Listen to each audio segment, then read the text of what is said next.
নমস্কার বন্ধুরা, আজ আমি বানাবো কোনো রকম জেলিটিন আগার আগার পাউডার ছাড়াই কাঁচা আমের টক মিষ্টি জ্যাম বা জেলি। এই সিজনে বেশি করে বানিয়ে রাখুন আর সারা বছর সংরক্ষণ করে খান।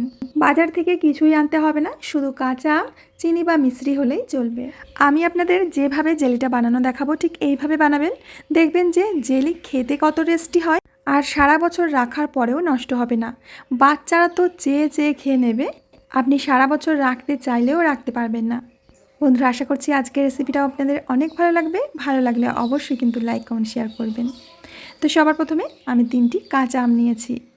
আমগুলোকে খুব ভালো করে ধুয়ে নিয়েছি। এখন এর খোসা ছাড়িয়ে নিতে হবে। অনেকে অনেকভাবে জেলি বানিয়ে থাকেন, তো আমি একটু অন্যরকম পদ্ধতিতে বানাবো।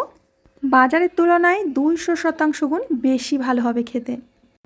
তো প্রথমে আমের খোসাগুলো ছাড়িয়ে নিয়ে তারপর আমগুলোকে টুকরো করে কেটে নিতে হবে আর ভেতরের বীজটা ফেলে দিতে হবে। তো দেখুন, এইভাবে আমি আমগুলোকে টুকরো করে নিচ্ছি। যতটা সম্ভব আমের টুকরোগুলো ছোট ছোট করে নিতে হবে, তাহলে আমগুলো তাড়াতাড়ি সিদ্ধ হয়ে যাবে।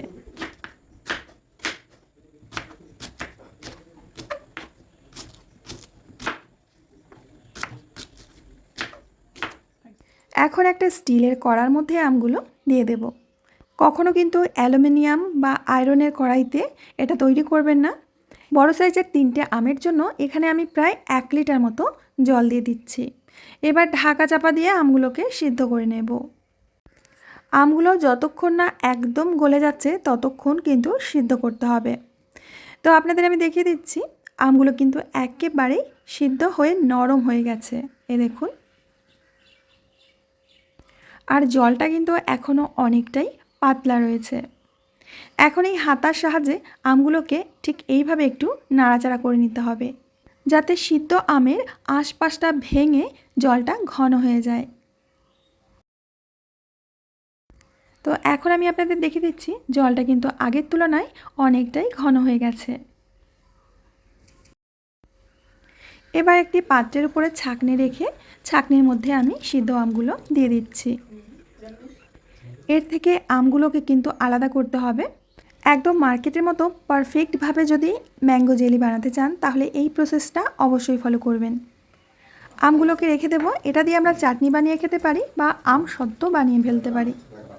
একইভাবে বাকি আমগুলোর থেকে রসটা বের করে নেব। বন্ধুরা, একদম ছোট একটা ভিডিওটা কিন্তু অবশ্যই ফুল ওয়াচ করবেন।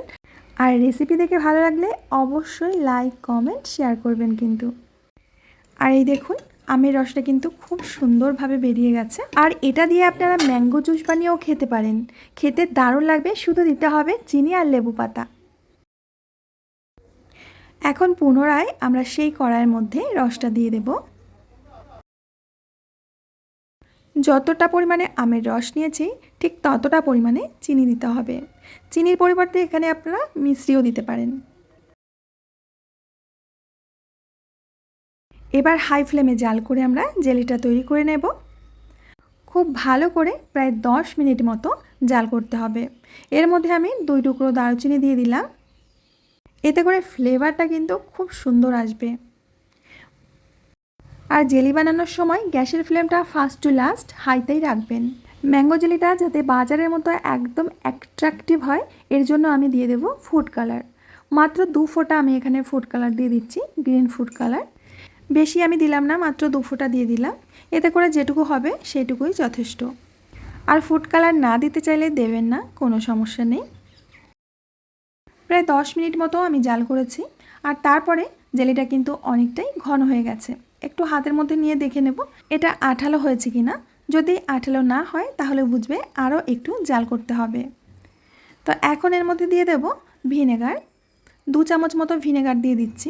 এতে করে কিন্তু আমাদের ম্যাঙ্গো জেলিটা সারা বছর ভালো থাকবে। তো আরও 2 মিনিট মতো আমি জাল করে নিচ্ছি, কারণ আমি দেখেছি এখনও কিন্তু আঠালো ভাবটা আসেনি।